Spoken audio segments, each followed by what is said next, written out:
લોકશાહીના મહાપર્વમાં ગરબા. જૂનાગઢ એસ.ટી. બસ સ્ટેન્ડમાં મતદાન જાગૃતિ માટે ગરબા. મતદાન જાગૃતિ માટે તંત્ર દ્વારા આગવો પ્રયાસ. એસ.ટી. બસ સ્ટેન્ડમાં મુસાફરો મીટર મેએ અચૂક મતદાન માટે પણ લીધા શપથ. જૂનાગઢ તા 30 જિલ્લા ચૂંટણી તંત્ર દ્વારા મતદાન જાગૃતિ અર્થે એક આગવો પ્રયાસ કરવામાં આવ્યો છે. જૂનાગઢ એસ.ટી. બસ સ્ટેન્ડ ખાતે ગુજરાતની આગવી ઓળખ એવા ગરબા કરીતા 7મી મેએ અચૂક મતદાન કરવા માટે સંદેશ આપ્યો હતો. મહાનગરપાલિકા સંચાલિત આંગણવાડીની કિશોરીઓએ પરંપરાગત પરિધાનમાં ગરબા કર્યા હતા. આમ લોકશાહીના મહાપર્વમાં ગરબા થકી મતદારોને મતદાન માટે જાગૃત કરવામાં આવ્યા હતા. આ ગરબા બાદ નિર્ભયતાપૂર્વક ધર્મ, વંશ, જ્ઞાતિ, જાતિ, ભાષા કે અન્ય કોઈપણ પ્રકારના પ્રલોભનોથી પ્રભાવિત થયા સિવાય મતદાન કરવા માટે પ્રતિજ્ઞા લીધી. આ કાર્યક્રમને સફળ બનાવવા પ્રોગ્રામ ઓફિસર વત્સલાબેન દવેએ જહેમત ઉઠાવી હતી.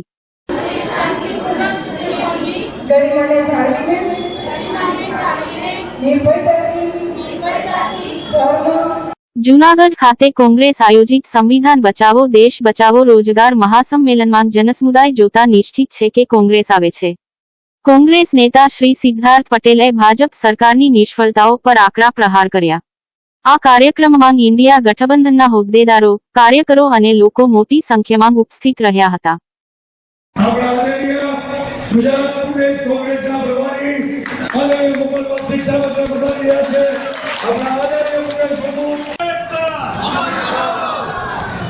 ફેન બંધ કરવો જોઈએ.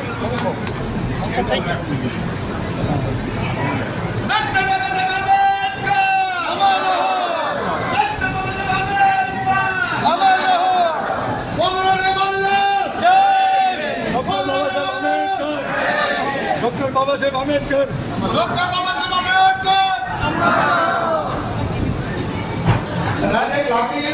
ડોક્ટર બાબા સાહેબ આંબેડકર. અમારે લાગી દો ભાઈ ને હાથ રાખો. ભાઈ બીજા ગાડી વાળી બધા અંદર આવી જાય. ડોક્ટર બાબા સાહેબ આંબેડકર. આ સભાની અંદર આપણા સૌના આદરણીય ગુજરાત પ્રદેશના પ્રભારી મુકુલભાઈ વાસ્તિક સાહેબ આપણા પૂર્વ અધ્યક્ષ અને આનંદ સુપુત્ર અને પ્રદેશ કોંગ્રેસના પૂર્વ પ્રમુખ એમને તાલીઓના ગણગણાટથી વધાવીએ. આપણા કેબિનેટ મંત્રી અને પૂર્વ ડોક્ટર દિનેશભાઈ પરમાર સાહેબ સ્ટેજ ઉપર વધારે છે એમના પણ આપણે તાલીઓના ગણગણાટથી વધાવીએ. આપણા પૂર્વ ધારાસભ્ય ઉપસ્થિત છે તેમને પણ આપણે તાલીઓના ગણગણાટથી વધાવીએ. મનોજ જોશી સાહેબ પણ ભરતભાઈ જોશી ઉપર જિલ્લા પંચાયત જુનાગઢ વિરોધ પક્ષના નેતા અમીરભાઈ ધુરાયા ઉપસ્થિત છે. જે કન્વીનર આમ આદમી પાર્ટીના ખેડૂત નેતા તેઓને વધાવીએ.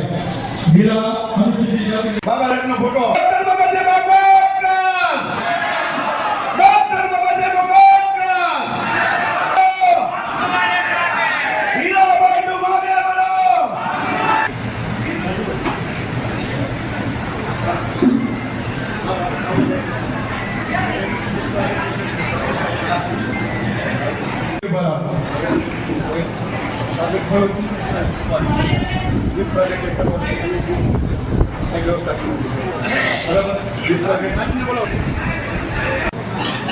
આપણા સન્માનનીય મુકુલ વાસનિકજી, સન્માનનીય મુમતાઝબેન, માનનીય દિનેશભાઈ પરમાર, રાજુભાઈ સોલંકી, રાવણભાઈ પરમાર,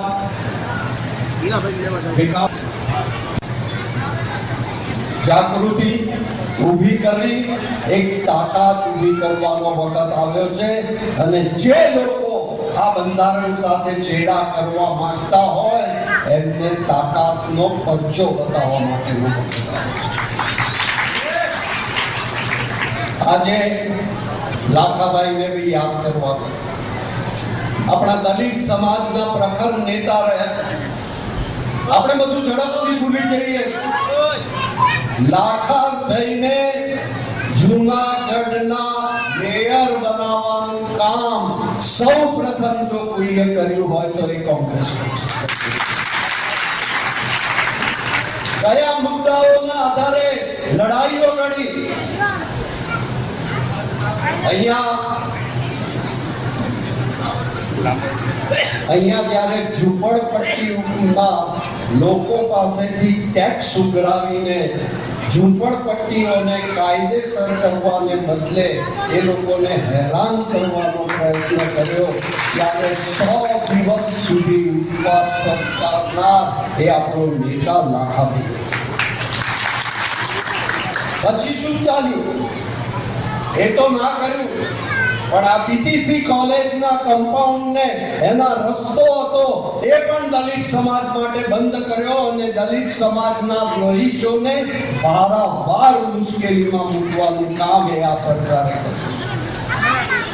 આ સરકાર કોઈ સમાજની ચિંતા કરતી નથી.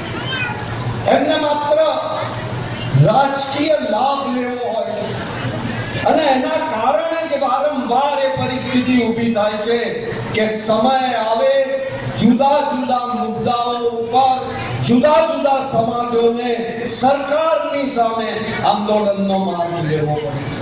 મુસ્લિમ સમાજ હોય પોતાના અધિકારોના રક્ષણ માટે कि आप यहाँ आए हम सबको सुनने।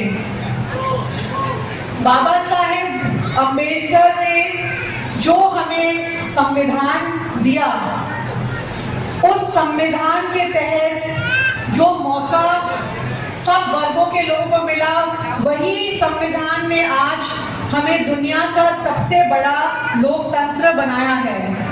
और आज जब मोदी सरकार बात करती है 400 पार की, तो सोचना इस बात को है कि क्यों? क्योंकि 400 पार होंगे तो उनको मौका मिलेगा कि संविधान को बदल सके।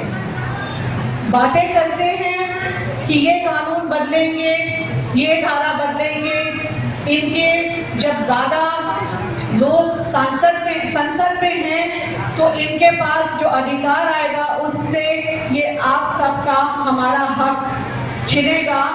उस संविधान को बचाने के लिए हम सब यहाँ साथ मिलकर आए हैं। गठबंधन 36 पार्टी जो साथ आई है वो आप लोगों के हक की लड़ाई के लिए साथ आई है।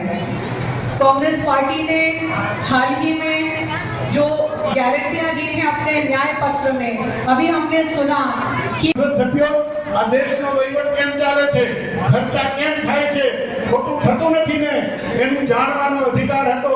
આ અધિકાર કોંગ્રેસ પાર્ટીએ આ દેશની એક એક પ્રજાનું શોષિત કરતા હોય તો હરગીજ પ્રજાએ ચલાવી નહીં લેવું જોઈએ.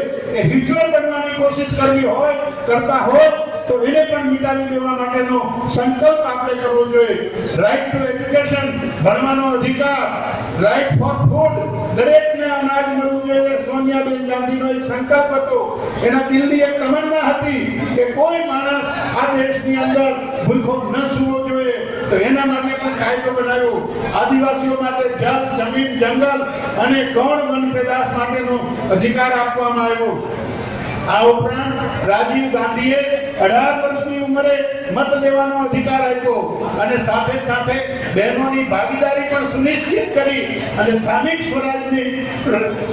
સ્વરાજની સંસ્થાઓમાં બહેનોને પણ 33% અનામત આપી. હવે કોંગ્રેસ પાર્ટી એમ નક્કી કરે છે કે બહેનોને અમે 50% નોકરીમાં અને સત્તાની અંદર ભાગીદારી આપવા માટેનો સંકલ્પ કર્યો છે. કોંગ્રેસ પાર્ટીએ 5 ગેરંટી આપી છે અને 5 ન્યાય અને 25 ગેરંટી આપી છે.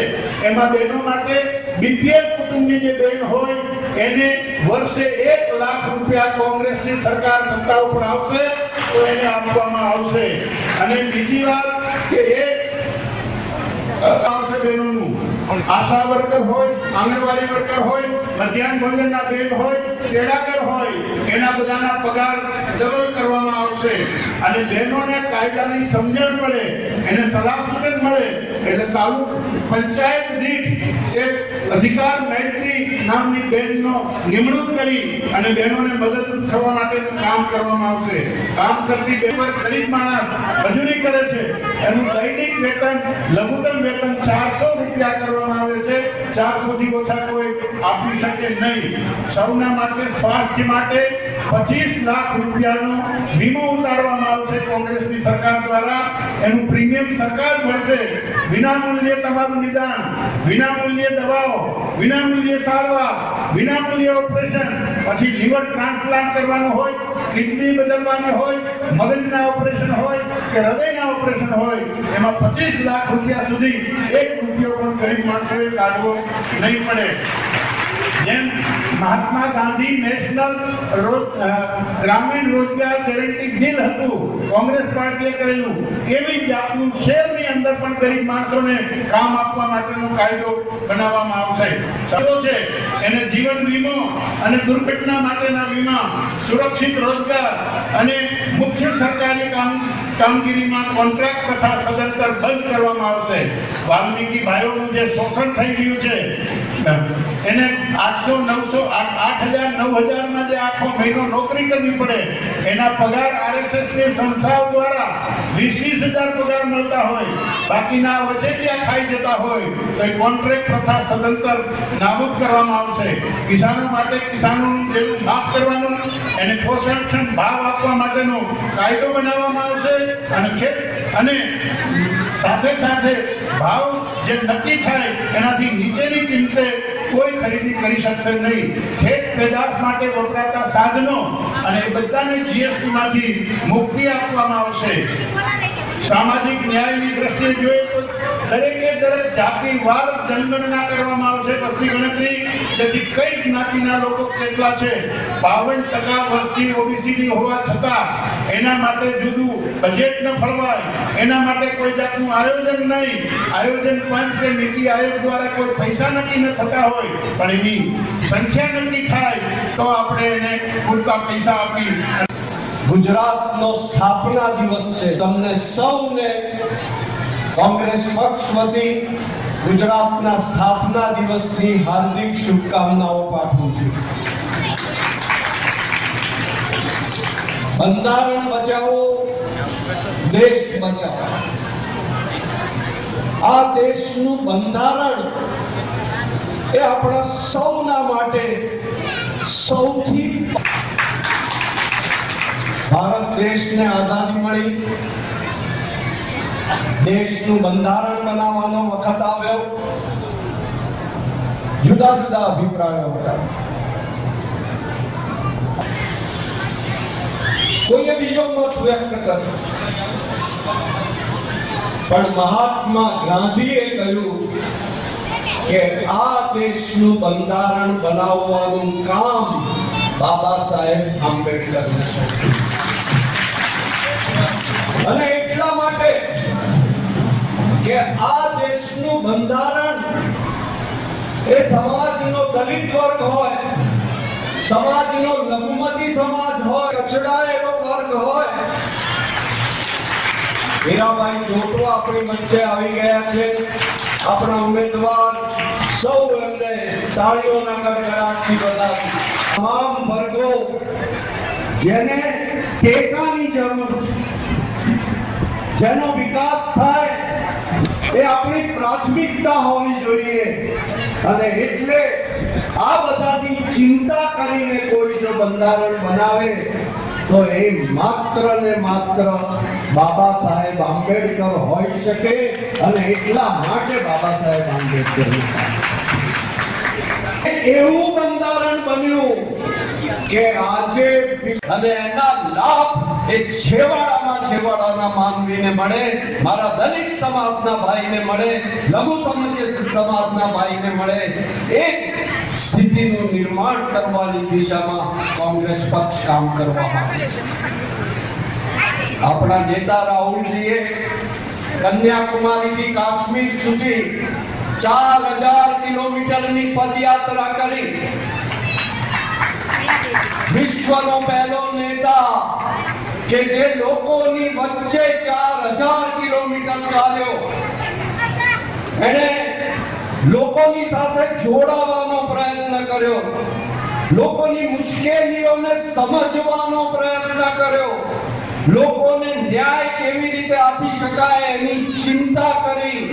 અને એ ચિંતા કરી અને સર્વને ન્યાય, સર્વને વિકાસની સમાન તક, એ વાતને ધ્યાનમાં રાખી અને કોંગ્રેસ 5 ન્યાયની વાત લઈ અને આ વખતે જનતા સમક્ષ પણ આ વખતની ચૂંટણી એ કોઈ એક ઉમેદવારને ચૂંટવા માટેની ચૂંટણી નથી. આ વખતની ચૂંટણી એ આપણા અધિકારોનું રક્ષણ કરવા માટેની ચૂંટણી છે, આપણા બંધારણનું રક્ષણ કરવા માટેની ચૂંટણી. કોંગ્રેસ પક્ષે હીરાભાઈ જોટવા જેવી વ્યક્તિને ઉમેદવાર તરીકે પસંદ કર્યા છે. ઇન્ડિયા ગઠબંધને સમગ્ર દેશમાં હીરાભાઈને ઉમેદવાર તરીકે સમર્થન આપ્યું છે અને હીરાભાઈ આજે 18 વર્ણના માનીતા ઉમેદવાર તરીકે ઉછરીને બહાર આવી રહ્યા છે, કારણ કે એ લોકોની ચિંતા કરી. જેના દીકરા અને મારા મિત્ર અતુલભાઈ યશ ગોહિલ માંગરોળથી પધારેલા ગોહિલભાઈ તેમજ આમ આદમી પાર્ટીના કાર્યકર્તાઓ અહીંયા પ્રોટોકોલ મુજબ વડીલો બોલી લીધા પછી માત્ર આભાર માનવાનો હતો. એ આભાર માનવા આપણે સમક્ષ ઉપસ્થિત થયો છું. સાથે સાથે એક વાત કરવી છે કે જ્યારે જુનાગઢની સીટ ઉપર ટિકિટોની વાત આવતી હતી ત્યારે જુનાગઢના તમામ સમાજના લોકોએ, તમામ વર્ગના લોકોએ, 18 વર્ણના લોકોએ 101 આગેવાનો જઈને મોવડી મંડળને, ગુજરાતના શક્તિસિંહજી હોય, સુભાષિકજી હોય, અમિતભાઈ હોય, યા તમામ નેતાઓને એકી અવાજે વિનંતી કરી કે અમારે 18 વર્ણનો ઉમેદવાર જોઈએ અને એના માટે અહીંયા આપણા સમાજમાંથી પણ અમીરભાઈ ધુડા, પરબતભાઈ, મનસુખભાઈ, લીલુભાઈ, આ તમામ લોકો આવ્યા અને જ્યારે પાર્ટીને એમની અનુભૂતિ થઈ કે એક નામ કર્યું અને 18 સમાજના ઉમેદવાર તરીકેનું નામ જાહેર થયું ત્યારે આપણે ટિકિટ કન્ફર્મ કરી ત્યારે કોંગ્રેસ પાર્ટીને મોવડી મંડળ ગઠબંધનનો આભાર માનું છું. સાથે સાથે અહીંયા આવીએ ત્યારે લડાયક નેતા લાખા બાપાને યાદ કરવા એ ઘટેલી સ્વાભાવિક વાત છે. ત્યારે આજે પાર્લામેન્ટના વિસ્તારના તમામ લોકોને વિનંતી કરીએ છીએ કે જ્યારે કોઈ ઉમેદવાર છે કોઈ એક સમાજમાંથી આવતો છે, મને મારી પાર્ટીએ શીખવાડી છે માનવતાવાદ, મારા ધર્મે શીખવાડ્યું છે માનવતાવાદ, અને હું એ માનવતાવાદને માનું છું કે 18 વર્ણને સરખા રાખી એમની જાહેરમાં પ્રતિજ્ઞા સાથે ખાતરી આપું છું. મિત્રો, અહીંયાથી ઘણી વાત થઈ. સામેના ઉમેદવાર 10 વર્ષથી સાંસદ છે. પાર્લામેન્ટમાં આ વિસ્તારનો જોઈ તો ઇકોઝોનનો પ્રશ્ન હોય, જોઈ તો સીઆરઝેડનો પ્રશ્ન હોય, જોઈ તો એસટી એસસી ઓબીસીનો પ્રશ્ન હોય, એ ક્યારેય ઉઠાવ્યો નથી. એટલું જ નહીં, પણ એમના નામાંકન વખતે પણ એમના ધારાસભ્યો અને એમના કાર્યકર્તાઓના ભાષણમાં એવી સ્પષ્ટતા સાથે સ્વીકાર્યું કે એમના સંસદ સભ્ય 10 વર્ષથી મોબાઈલ નથી ઉપાડતા અને મળતા પણ નથી, હજી પણ મળશે નહીં, હજી મોબાઈલ ઉપાડશે નહીં, પણ હરમે ધર્મે મત આપો. એ હરમે ધર્મે મત લેવાની વાતમાં હું નથી. હું આ દેશની લોકશાહી બચાવવા, બંધારણ બચાવવા, ગરીબોનો અવાજ બનવા, ખેડૂતનો અવાજ બનવા, એસસીનો અવાજ બનવા, એસટીનો અવાજ બનવા, ઓબીસીનો અવાજ બનવા, સર્વે નાના મોટા ઉદ્યોગપતિ વેપારીનો અવાજ બનવા જઈ રહ્યો છું. હું 5-15 ઉદ્યોગપતિનો અવાજ નથી.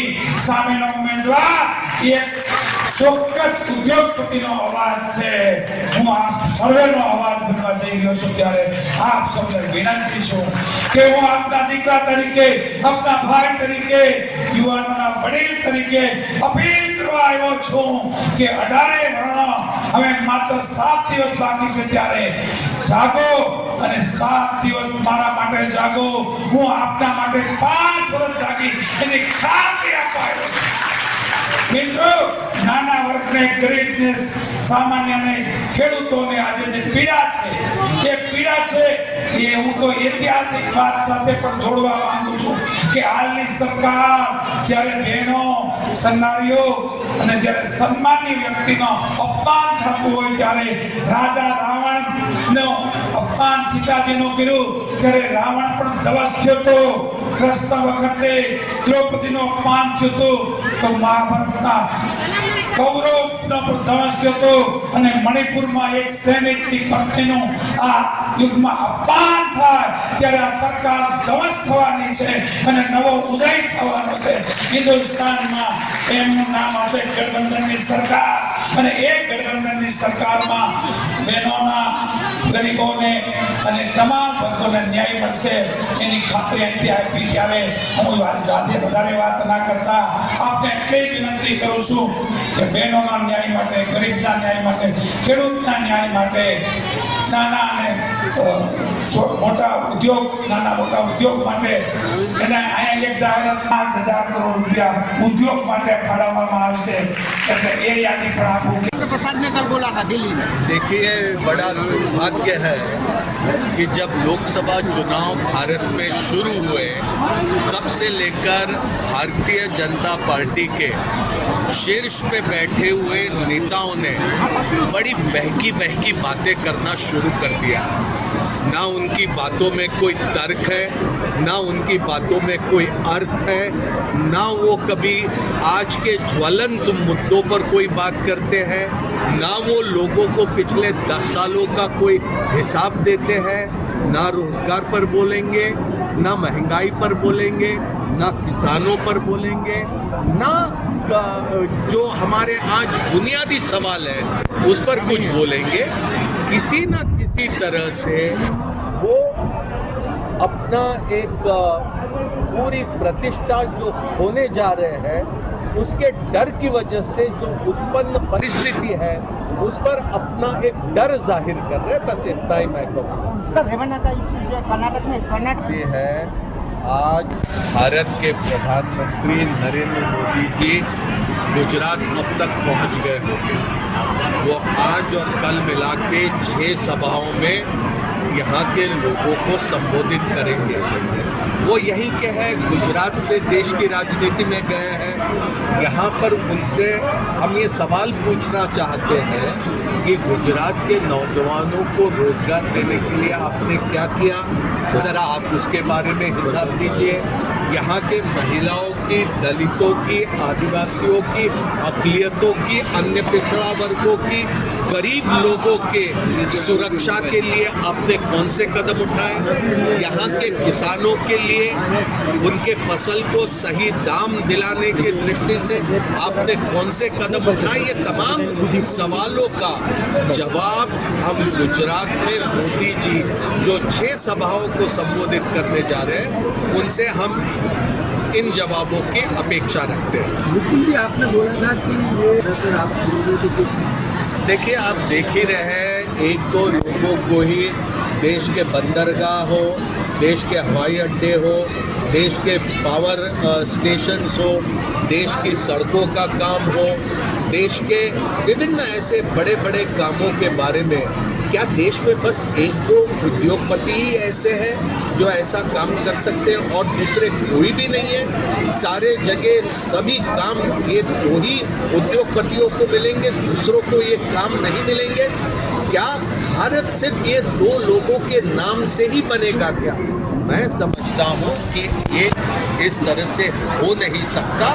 भारत में तमाम लोगों को ऊंचाइयां हासिल करने के लिए सरकार की जिम्मेदारी होती है कि वो सहयोग दे चुनिंदा लोगों को.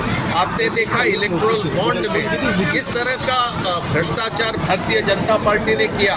किसी को ठेका दिया, उससे पैसे चंदे में लिया, किसी को सीबीआई या इनकम टैक्स की रेट डाला, उससे आपने चंदा लिया। इस तरह से अगर भारत में भ्रष्टाचार जो पनपाने का काम नरेंद्र मोदी की सरकार ने किया है, मैं समझता हूँ कि ऐसा भ्रष्टाचार इस मुल्क में कभी भी नहीं देखा। सर एक बात और है, आप जिस तरह से भारत का लोकतंत्र आज चल रहा है, वो क्या लोकतंत्र है कि वो ताना है? मैं नहीं समझता हूँ कि कोई लोकतांत्रिक देश में आज जिस तरह से भारत सरकार काम करती है, ऐसा कोई काम होता होगा। हमारे मुल्क में लोकतंत्र आज महज नाम के लिए है, उसको पूरी तरह से एक तानाशाही व्यवस्था में नरेंद्र मोदी जी ने बदल दिया है। संसद इस तरह से काम करती है, 150 सांसदों को वहाँ से आपने निष्कासित कर दिया। ये लोकतंत्र है कि ये तानाशाही व्यवस्था है? लोकतंत्र सिर्फ आज हम हमारे संविधान में देखते हैं, लेकिन वास्तविकता एक तानाशाही व्यवस्था की बनी। एक बात और है, सभी आपका था ईडी जो संस्था थी सब 14 से हार नहीं रहे। कई चुनाव में हम जीते हैं, कई चुनाव में हमारा पराभव भी हुआ है। लोकतंत्र में हार जीत ये होते रहती है, लेकिन 2014 से जिस तरह से राजनीति यहाँ पर नरेंद्र मोदी ने करने की शुरू की है, वो लोकतांत्रिक व्यवस्था में नहीं हो सकता। वो आज केंद्र सरकार को भाजपा की सरकार भी नहीं कहते, वो मोदी सरकार कहते हैं। वो आज चुनाव में भारतीय जनता पार्टी की गारंटी नहीं कहते, वो मोदी की गारंटी कहते हैं। एक व्यक्ति, उसका इतना बड़ा अहंकार हो गया कि पार्टी से बढ़कर वो हो गए, देश से बढ़कर वो हो गए। एक व्यक्ति इतना बड़ा नहीं हो सकता। ये चुनाव के नतीजे जब 4 जून को आएंगे, तब ये अहंकार पूरी तरह से चकनाचूर हो गया होगा। यहाँ पर भारतीय जनता पार्टी हटेगी और इस मुल्क में कांग्रेस और इंडिया गठबंधन की सरकार बनेगी। लिख लीजिए, यहाँ गुजरात में 10 से अधिक सीटों पर कांग्रेस जीतेगी। आज यहाँ पर हम जूनागढ़ में आए हैं, हीराबाई जोटवा जी को यहाँ की जनता अपना आशीर्वाद और प्रेम दे रही है। भारी मतों से यहाँ से वो संसद में जीत गया। एक बात और है, પહેલી મે કામદાર એકતા માંગણી દિવસે જૂનાગઢ કલેક્ટર કચેરીએ માન્ય વડાપ્રધાન અને મુખ્યમંત્રીશ્રીના સંબોધન કરેલ કામદાર ખેડૂતો ખેતમજૂરો યુવાનો આમ જનતાના પ્રશ્નોનું આવેદનપત્ર આપ્યું હતું।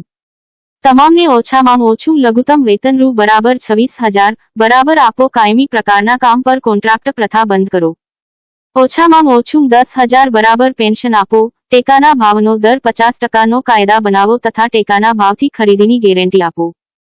તમામ ગરીબો, મધ્યમ ખેડૂત, મજદૂર એક વખત કેન્દ્ર સરકાર દેવું માફ કરે અને 60 બરાબર વર્ષે પેન્શનની જોગવાઈ કરે।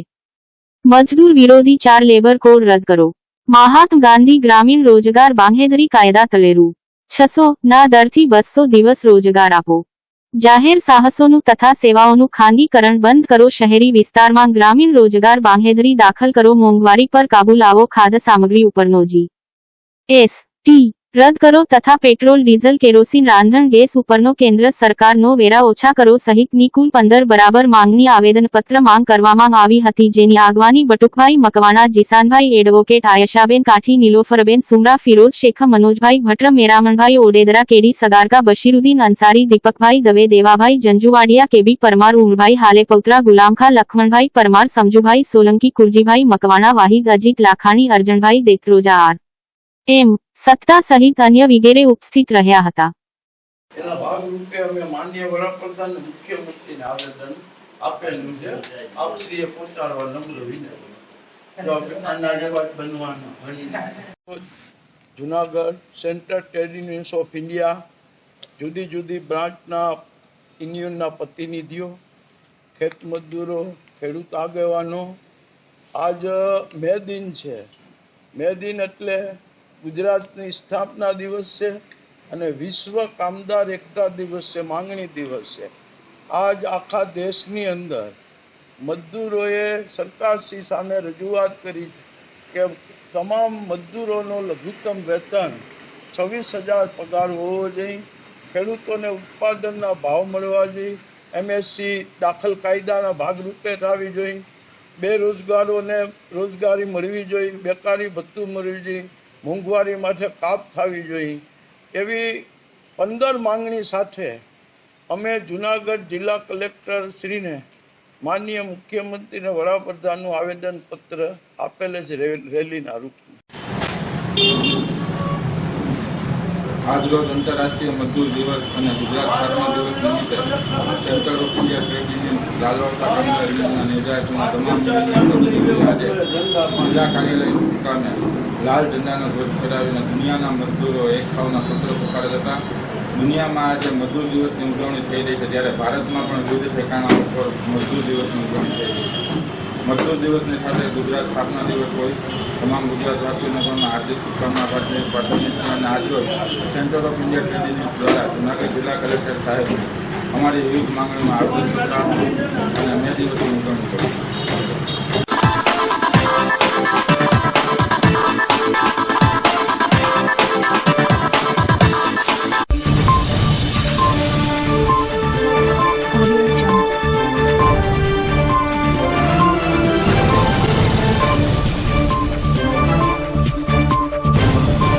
Audio Jungle.